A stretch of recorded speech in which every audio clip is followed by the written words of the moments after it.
Assalamualaikum warahmatullahi wabarakatuh. Pengambilan keputusan sebagai pemimpin pembelajaran. Sebagai seorang pemimpin pembelajaran, kita pasti sering dihadapkan dalam situasi di mana kita diharuskan mengambil suatu keputusan. Namun, seberapa sering keputusan tersebut melibatkan kepentingan dari masing-masing pihak yang sama-sama benar, tapi saling bertentangan satu dengan yang lain. Bagaimana pengalaman kita dalam menghadapi situasi seperti itu? Pemikiran-pemikiran seperti apa yang mendasari pengambilan keputusan kita? Kemudian, setelah mengambil keputusan tersebut, pernahkah kita menjadi ragu-ragu dan menanyakan diri kita sendiri, apakah keputusan yang diambil telah tepat? Ada perasaan tidak nyaman dalam diri kita, atau timbul pemikiran mengganjal dalam diri kita seperti apakah ini sesuai peraturan atau bagaimana panutan kita akan berlaku dalam hal seperti ini. Lalu, apa arti pengambilan keputusan? Menurut Wikipedia, pengambilan keputusan dapat dianggap sebagai suatu hasil atau keluaran dari proses mental atau kognitif yang membawa pada pemilihan suatu jalur tindakan di antara beberapa alternatif yang tersedia. Setiap proses pengambilan keputusan selalu menghasilkan satu pilihan final. Keputusan dibuat untuk mencapai tujuan melaksanakan pelaksanaan atau tindakan. John C. Maxwell pernah berkata, pemimpin adalah orang yang tahu jalan, menempuh jalan tersebut, dan menunjukkannya pada orang lain. Maksudnya, dalam hidup tentunya, kita selalu dihadapkan pada dua pilihan, mana yang harus diambil agar tak salah langkah. Karena itulah penting untuk bersikap bijaksana saat mengambil keputusan. Sebagai pemimpin pembelajaran, tentunya kita harus bisa memperkirakan apa yang terjadi selanjutnya sebelum mantap memutuskan sesuatu.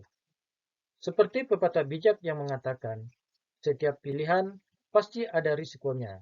Jika kamu takut mengambil keputusan itu, maka kamu tidak akan tahu jawaban yang ada di depannya. Kalimat ini tentunya memiliki makna mendalam, bahwa dalam hidup kita pasti dihadapkan pada pilihan-pilihan untuk berani mengambil keputusan, walaupun pasti ada risikonya. Namun dengan begitu, kita akan tahu dampak apa yang akan terjadi di kemudian hari, apakah benar atau salah, dan baik atau buruk.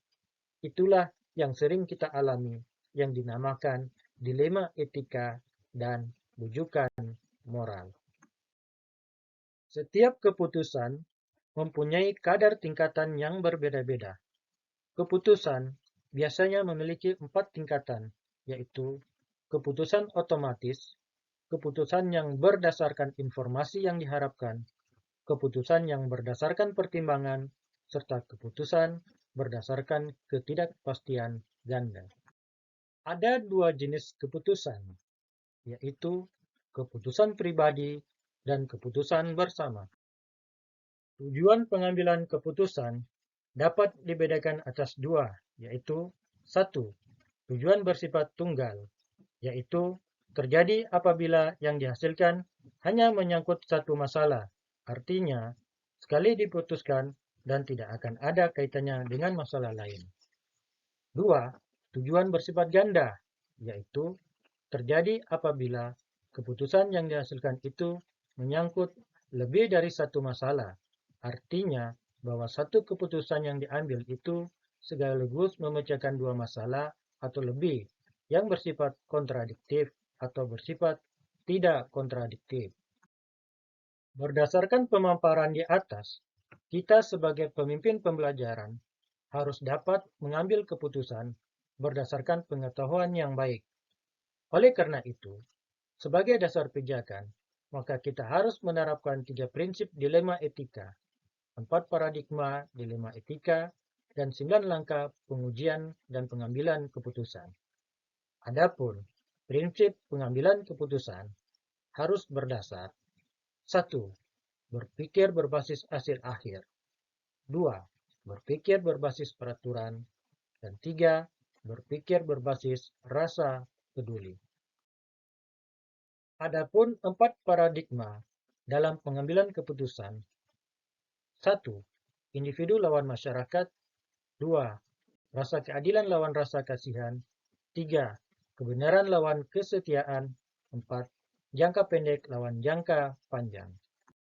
Setelah menentukan prinsip dan paradigma, maka selanjutnya kita melakukan 9 langkah pengujian keputusan agar keputusan yang diambil tepat. 9 langkah pengujian keputusan diantaranya: 1. Mengenali nilai-nilai yang saling bertentangan. 2. Menentukan siapa yang terlibat. 3. Mengumpulkan data fakta-fakta yang relevan. 4. Pengujian benar atau salah. Di antaranya, uji legal, uji regulasi, uji intuisi, uji halaman depan koran, uji panutan idola. Kelima, pengujian paradigma benar lawan benar. 6. Melakukan prinsip resolusi. 7. Investigasi opsi trilema. 8. Buat keputusan. 9. Lihat lagi keputusan dan refleksikan. Akhirnya, kita sebagai seorang pemimpin pembelajaran dalam mengemban salah satu tugas tersulit, yaitu mengambil suatu keputusan, dapat melakukan secara efektif, efisien, bijaksana, dan berkeadilan.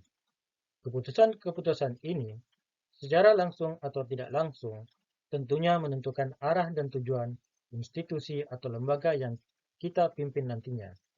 Mengambil keputusan itu sulit, tapi lebih sulit lagi bagaimana kita berkomitmen dalam menjalankan keputusan, karena pengambilan keputusan itu sebuah ilmu dan seni.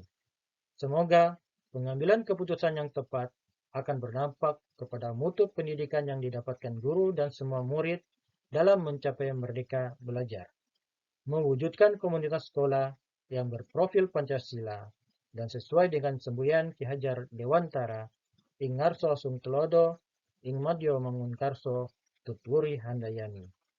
Pemimpin yang bisa mengolah hatinya, bisa mengolah pikirnya, bisa mengolah jiwa dan raganya dengan baik dalam mewujudkan cita-cita bernegara dan berbangsa. Ali bin Abi Thalib pernah berkata, "Jangan pernah mengambil keputusan ketika sedang marah, dan jangan pernah membuat janji ketika sedang senang." Terima kasih. Wassalamualaikum warahmatullahi wabarakatuh.